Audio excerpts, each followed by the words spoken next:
Hi there, welcome to my channel. I'm Angela from artorai.com. Just a quick video today, just showing you how to make a very quick watercolour background for your cards. You can die cut it, you can use them as backgrounds, anything really. So everything I'm going to show you here can be substituted. So don't worry if you don't have all of these items. I do strongly suggest that you use watercolour paper for this, but you don't absolutely have to. You could use like a thick cardstock if you wanted. You don't have to use a palette if you don't want, because you could just use a glass mat or whatever you have. You don't have to use watercolour brushes, but I like them for the convenience. You could use normal paint brushes and a water cup thing. You don't even have to use watercolour paint if you don't have them. That's oil. Why have I got that one out? If you have acrylic paint, you could use that. You could even use your ink pads if you wanted to. Just smush a bit on your mat and then spray a bit of water in. Could get possibly the same effect. But what I'm going to do is put a tiny little bit of each colour in here. You only need a small amount for what I'm going to do.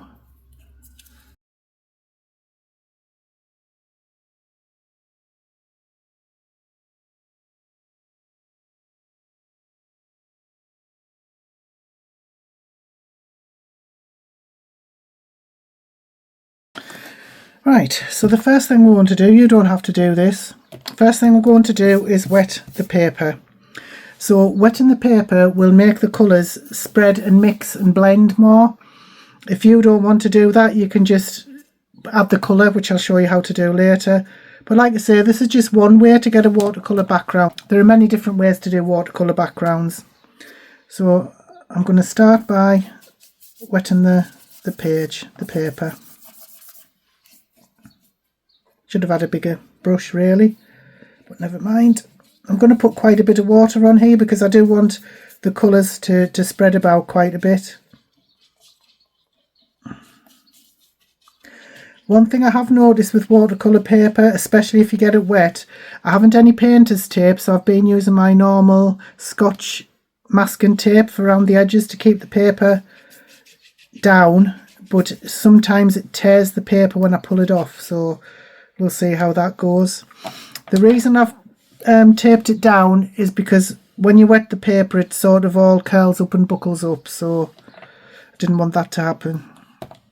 Right, so what I'm going to do is wet some of the paint, get it all nice and juicy, and then I'm just going to splat it on like that. Just do as much or as little as you like, and it's going everywhere. You might find that you want a proper box, a splatter box. I mean, I do have one, but I didn't even think to get it out. So just clean your brush and keep going, adding colours. Try the blue next time. Where it hits the yellow, it will turn green, so you'll get a nice mix of colour there. Like I say, put on as little or as much as you like. And just keep cleaning off your brush in between. So if you just want to use splatters and you're not bothered about wetting your paper, what you can do is get your heat tool and dry off each layer, and then it all won't mingle as much or blend as much. That's entirely up to you. You can get different effects doing this in different ways. Oh, I think I've used up all of my water in this brush, so I'll use some out of this one. Put that in there like that. Again, splatter. And the water may tend to pool in the middle, which will give it a more blended effect.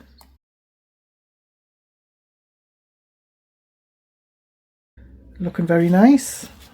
Well, I think so anyway, you may not. I'm going to have to clean that brush off. I'll use this other one for the last colour. I don't know if you find part of the fun of this being so messy, but I don't really like it. It makes me anxious. So I'll get this cleaned off as quickly as possible.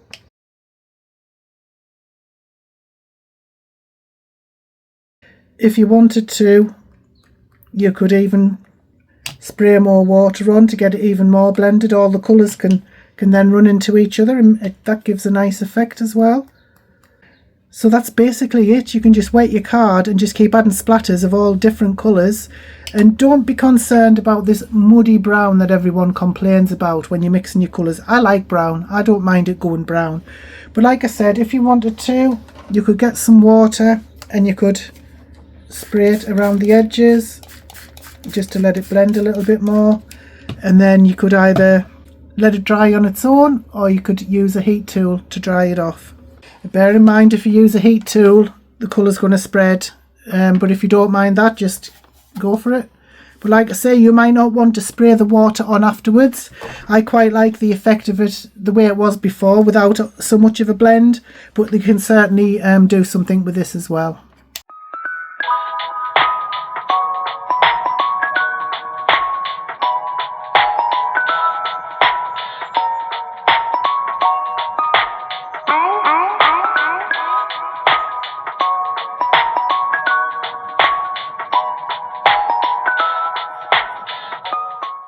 So if you decide when you've dried it off you don't like the effect, you can always go through it again.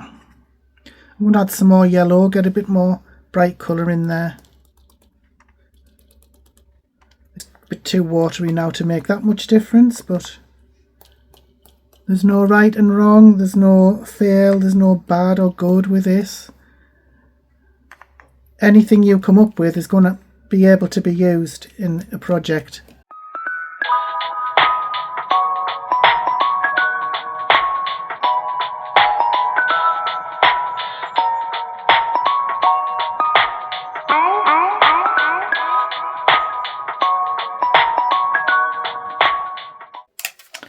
Like I said before, I'm going to have to be very careful when I take off this because it may tear the card. Just take it off at a 45-degree angle, I think that's what they say. And I didn't put this down because I wanted a border, I put it down because I just wanted to hold down the card. Right, so as we've said, this is a very messy technique, but it's also very easy to clean up. You just need water and a cloth really. So this, you are never ever going to get the same effect twice, and this can now be used to cut out as a card background, or it can be used for die cuts or something like that. I'll just show you a couple of examples. So on this one I used it to die cut some flowers. I mean, this isn't a card, it's just a panel, but I used it to die cut some flowers. Flowers do not have to be realistic when you're card making. Whatever project you're doing, you can use stylized. I mean, that's not realistic at all, is it? But I still think they look okay. And you can also use it for a card background, which I think looks nice as well. Whoops, I've got paint on there, but never mind. And I just think it looks really nice. So I'm not sure what I'm going to do with this yet. Possibly a background. But like I said at the start, you don't have to wet the paper beforehand. You can just start splattering and you will get a very different look to this, especially if you dry off each layer before you go on to the next, before you start splattering the next colour, and you will get a completely different look. But I just think this is so quick and so easy, and you can do all kinds with it. And like I say, you're not going to get the same effect twice in a row. It's going to be different every single time. You can use whatever colours you like. I will at the end, I'll put up a few pictures I've made using different styles. Like one's a very, very light colour, so you can just let me know what you think, which is your favourite. But this is so easy. So thank you so much for watching. I really hope this was helpful and give you some ideas for using watercolours to have backgrounds and die cuts, whatever project that you're making. So whatever the reason you've watched, I really appreciate that you have, especially if you've made it right through. Thank you so much. Have a great day. Bye bye now.